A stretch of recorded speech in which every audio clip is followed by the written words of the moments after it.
Udah aku tag kau, seneng ya. Tapi aku nggak mau di aku tuh yang mau ini aja nih. Ini aja. Akun penumpas orang biadab ya. Tanya sama Bang Ramzi. Aku sedikit pun nggak ada kepikiran kalau dari kau. Ya. Baper sekali kau. Nama Derry itu banyak, bukan kau doang. Bodoh. Kau pikir aku mau digitu-gituin sama anak kayak kau? Makanya kalau nggak mau tertuduh, jangan deket-deket link-link manusia biadab. Sesimpel itu. Seperti kau pengen bertanya, sesimpel itu aku ajarin kau, Cong. Tahu aku lagi emosi, bodoh. Nih, aku ladenin kau ya karena kau tag nama aku. Tapi di akun utama aku nggak sudi ngeladenin orang nggak aku kenal di sini aja di sini. Kau pikir siapa kau? Aku ini udah tua, kenal enggak sama kau? Ketemu juga lupa di mana di acara, nggak kenal. Kau tuh harusnya nge-DM aku tuh tanya, Kak salam kenal, apa kabar? Kak bener nggak itu akun punya aku? Atau Kak kenapa muka aku dipasang-pasang? Kau pikir aku nggak ada kerjaan kayak kau ya?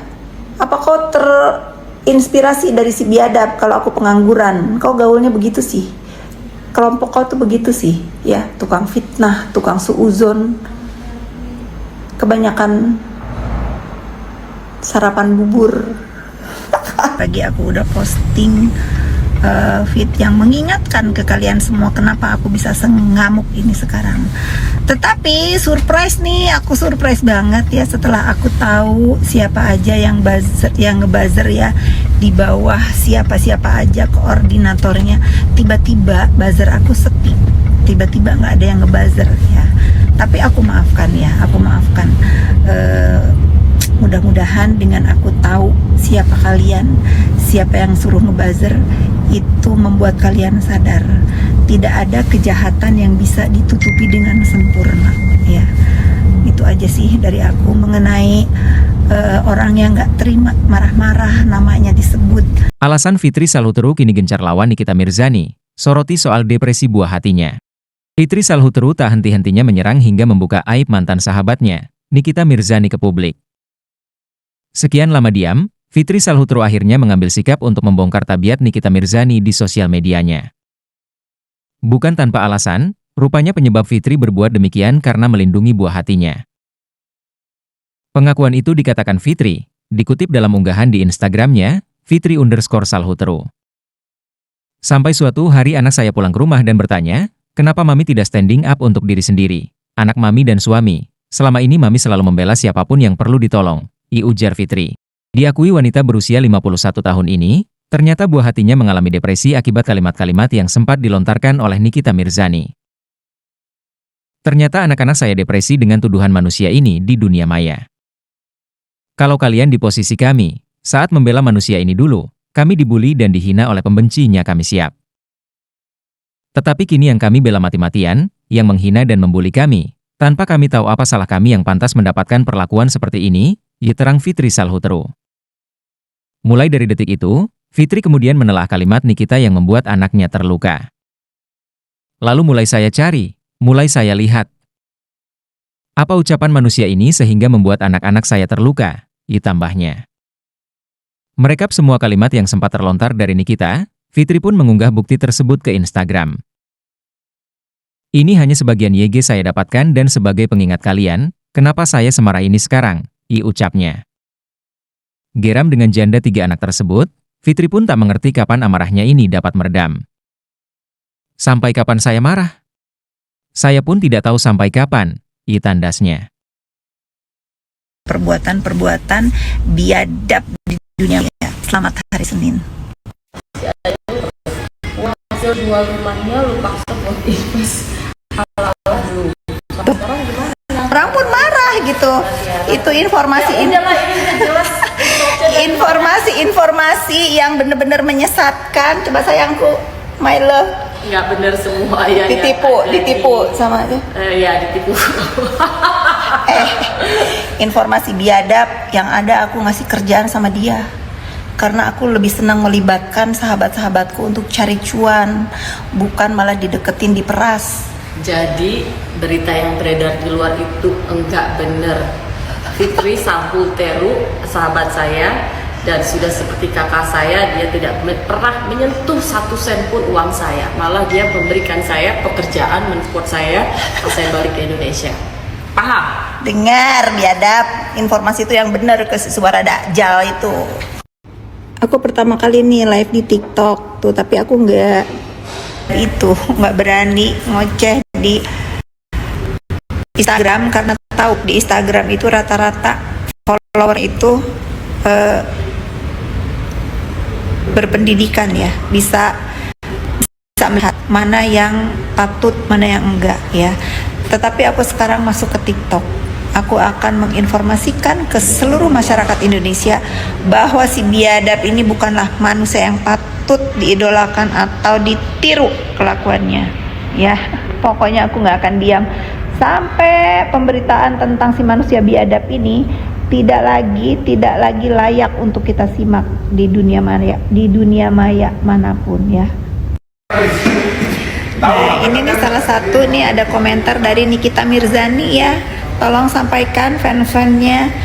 Kata dia, nanti aku taruh di sini, kata dia lagi main artis-artisan. Kau pikir aku mau jadi artis? Hah? Kau yang artis aja. Cari makan, cari cuan dari para pengusaha. Kau nggak malu sama Sela Saukia? Hah? Kau nggak malu? Lupa aku kalau kau tuh nggak punya malu emang. Kau nggak malu ya menjelek-jelekan orang yang sudah ngasih kau makan, mengalir di darah kau itu rezeki-rezeki dari mereka ya.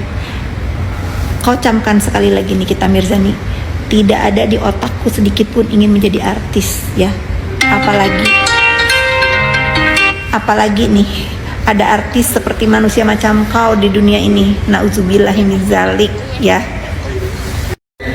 Jadi aku tuh ya sekarang tuh di dunia selebritis itu sangat tercoreng dengan adanya si manusia biadab itu di industri selebritis, di keartisan ya. Jadi rata-rata kalau orang ngomong artis gitu, selebritis itu yang kebayang itu ya muka dia, tukang onar, gak ada prestasi, nyampah di dunia maya, di dunia nyata nyampah. Sebetulnya aku sebagai orang yang jujur ya, aku tuh banyak banget teman artis dari dulu sebelum bergaul sama manusia biadab. Aku tuh udah berteman sama diva-diva Indonesia. Sayang banget ya berita tentang prestasi, tentang karya itu tenggelam. Yang ada sekarang itu pemberitaannya manusia biadab lagi gitu. Sangat disayangkan banget nih manusia ada di industri yang dia akuin, walaupun aku nggak tahu, aku sekalipun nggak pernah nonton film dia, demi Allah nggak pernah. Apa gitu prestasinya, kok dia ngaku artis? Gitulah netizen, pokoknya mah aku nggak akan berhenti. Kalau kalian bertanya sampai kapan aku akan berhenti, nggak tahu. Sampai kapan aku nggak marah, nggak tahu juga gitu. Semakin aku lihat ucapan perlakuan dia tuh terhadap diri aku ya, semakin aku tuh kesel gitu ya, jijik. Kalau kalian nanya kapan, nggak tahu ya. Kalian kalau misalnya mau ikutin Instagram aku ikut, nggak juga nggak apa-apa. Pokoknya aku doakan semoga kalian yang ngefans ya sama manusia biadab, yang memang keberatan aku aku membuka kepalsuan si manusia biadab itu, yang nggak ada, bener-bener nggak ada kebenarannya sama sekali. Semoga kalian semua mempunyai anak dan keturunan bersifat seperti manusia biadab itu. Nah, uzubillah kalau aku sih. Tapi buat kalian yang masih dukung, ya pokoknya gitulah. Pokoknya aku sekarang tidak peduli ya. Aku tidak peduli. Aku juga tidak perlu approve dari kalian bahwa aku ini jangan gini, jangan begitu. Nggak boleh ada yang ngatur. Ya sekarang nggak boleh ada yang ngatur. Nggak boleh ada yang merasa dulu masih berpikir udah diladenin orang gila ya. Aku bener, aku nggak pernah lihat gitu. Setiap misalnya orang-orang bilang ya lawan, kamu jangan ladenin, itu not your level, aku ngerti gitu karena aku nggak pernah lihat ya. Kalau sekarang pada titik sekarang ini, sekalipun ya sekali presiden melarang aku untuk ini mengenai harga diri aku, martabat aku, dan anak yang nomor satu, keluarga aku ternyata terlalu manusia biadab ini. Nggak bisa ada yang nyuruh aku berhenti, nggak bisa. Dan aku pun ngerti ya bahwa ini adalah contoh yang tidak baik di dunia maya. Aku tahu gitu, ini contoh yang tidak baik di maya. Pada saatnya nanti aku akan berhenti ya, setelah aku merasa oke, I'm done, enough ya. Nanti akan ada masanya. Tetapi kalian harus tahu ya, banyak sekali perkataan dia yang kalau orang jadi percaya. Ibaratnya gini ya, kalau orang itu punya bisnis dihancurkan. Contohnya gini, ada penjual bakso misalnya, orang di rumoris itu bakso daging tikus, dia tidak klarifikasi, tutup akhirnya itu contoh kecil. Begitu juga dengan kelakuan si manusia biadab ini. Banyak banget orang-orang yang punya usaha gara-gara celotehan dia tutup kan. Terbukti kan sekarang skincare itu gara-gara mulut dia banyak yang tutup. Nah, itu tidak dibenarkan. Makanya satu kata lawan ya, lawan, emang harus dilawan gitu teman-teman. Pokoknya setelah aku lagi nganggur gini selesai kerjaan, lagi sudah santai, ingat aku ambil handphone, aku sikat gitu. Pokoknya ada orang yang ngomongin apa, si biadab ngomong gini, aku sikat gitu, sampai tidak ada lagi celah buat dia di Indonesia ini untuk disanjung-sanjung karena dia biadab ya. Makanya kalau ada brand yang memakai dia sebagai brand ambassador atau apalah, kalian salah besar. Karena untuk mewakili brand image itu harus benar-benar manusia yang normal ya, manusia normal, manusia yang tidak berkelakuan seperti, mohon maaf ya, seperti dia. Binatang aja nggak mau disamain sama dia. Itulah contohnya.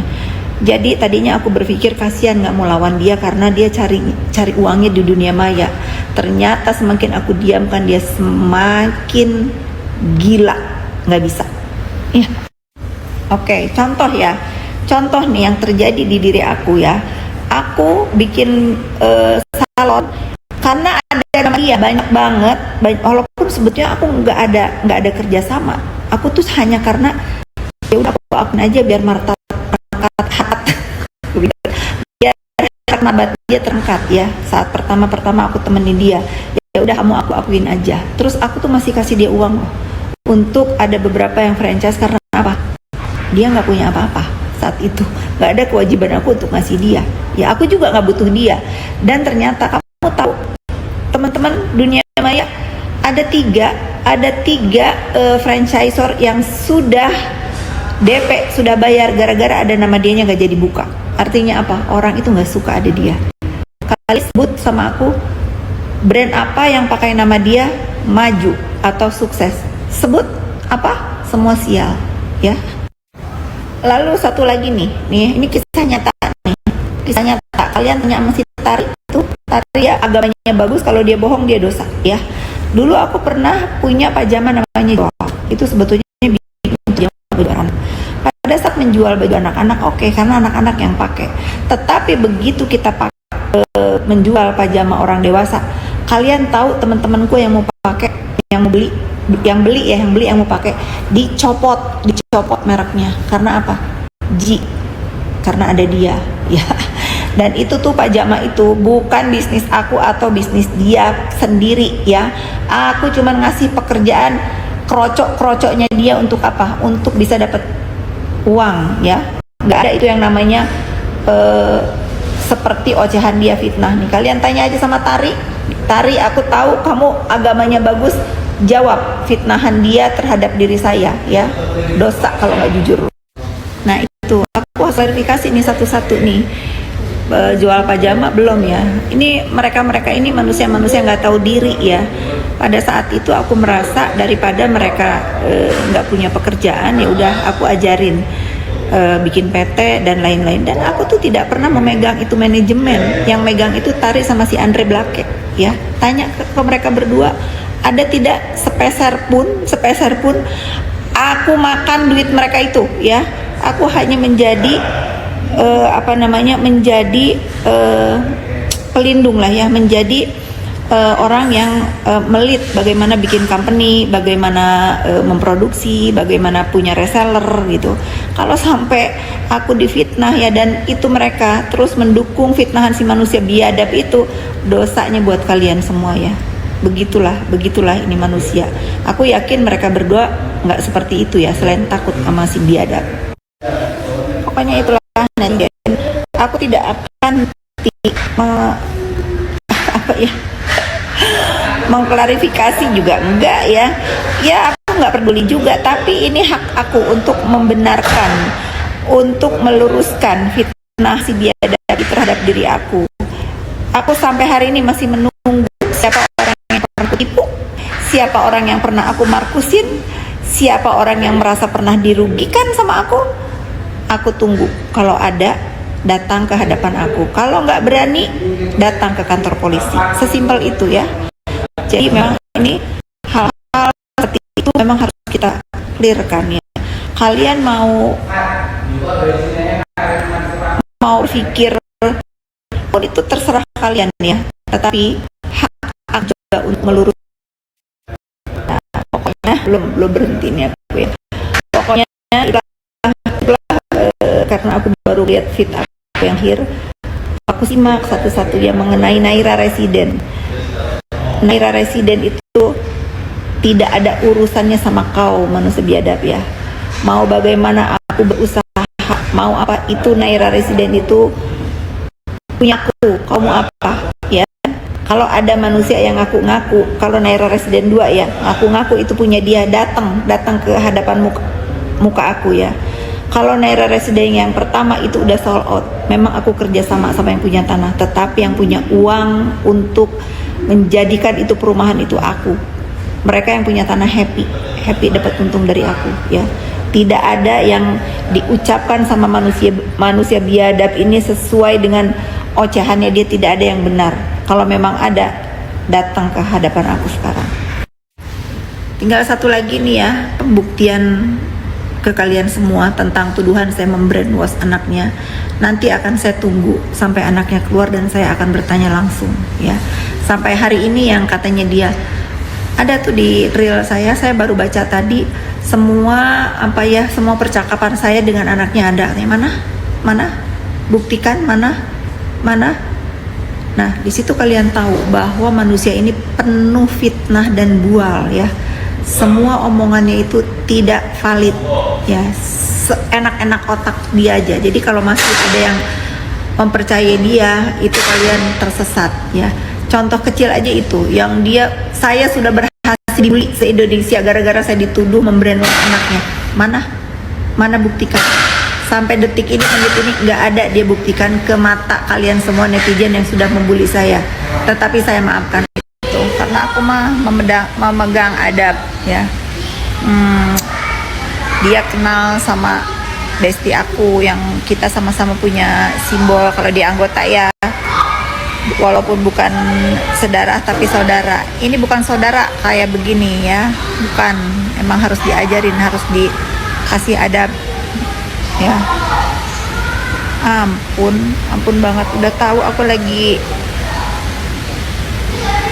ngamuk, segala ikut-ikutan, giliran kau bersekutu sama manusia jahat itu boleh, giliran aku ngebela yang benar nggak boleh ya. Kalau pemerasan menurut kau benar ya lanjut, kalau aku kan enggak, aku membela yang benar, kau peras, bodoh. Tuh guys, denger anakku tuh, denger lagi main sama siapa tuh suaranya. Nggak ada, aku mah nggak ada tuh yang dituduhin si biadab itu ulang tahun diduduk di belakang. Nggak ada, aku tuh nggak sebiadab dia, duduk sama siapa cerita mengharu biru anak aku ditaruh di belakang pada saat ulang tahun. Emang aku sebiadab kau? Lagi-lagi banyak ya laporan yang kau bawa seolah-olah membenarkan kau nyikat aku. Udahlah, ini mudah-mudahan menjadi hujan berkah ya, hujan banget nih. Mudah-mudahan para pengusaha skincare ya, kalian bersatu dan masyarakat Indonesia jangan mau dibodoh-bodohin sama dokter bertopeng ya, yang mengambil tugasnya BPOM untuk mereview demi kepentingan kantong dia. Nggak bener, itu nggak bener, yang dia review itu nggak bener. Karena aku mendengar sendiri, aku menyaksikan sendiri himbauan dari BPOM dan tata cara mereview itu tidak seperti dia. Karena lab yang dia pakai pun tidak akurat, nggak bisa dianggap benar. Nol tuh, denger nama siapa yang disebut. Aku nggak ada masalah, mereka main bopeng lagi, dokter bertopeng lagi, pokoknya gitu ya. Semangat pedagang skincare, jangan takut sama dokter bopeng. Pokoknya aku mulai sekarang akan setiap hari bersuara tentang jangan ragu-ragu membeli skincare dari siapapun ya, dari siapapun, selama itu aturannya benar ya, dari siapapun. Jangan nanti kira gila-gila kalian bilang aku dibayar, di endorse. Aku bukan si biadab ya, cari makan dari Instagram. Bukan, aku punya suami walaupun dia pengangguran, duitnya banyak ya. Aduh, kayak gitu pokoknya. Jangan lagi fitnah aku, bela-bela, nggak ada. Aku bela semua, tidak bela satu orang.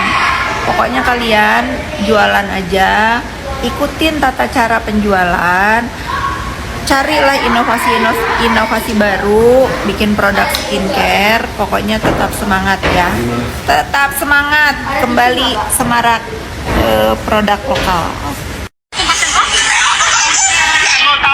Oke, aku izin membahas ini karena pro kontra banget perihal masalah COVID-19 ini bisa bikin bopeng. Jadi COVID-19 ini sebenarnya bukan penyebab secara langsung bisa bikin bopeng, teman-teman. Aku 2,5 tahun di rumah.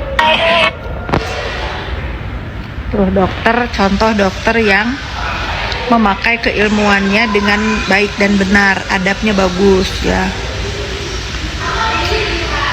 Kalian itu kalau lihat dokter tuh yang gitu-gitu ya, jangan dicontoh tuh dokter bertopeng. Kalau memang dia, aku sih bukan dokter dan aku bukan ahli di bidangnya ya. Aku punya klinik itu cuman untuk kepuasan aja, karena aku senang treatment, makanya muka aku nggak bopeng. Padahal dia punya klinik, harusnya dia tahu ada alat itu untuk meratakan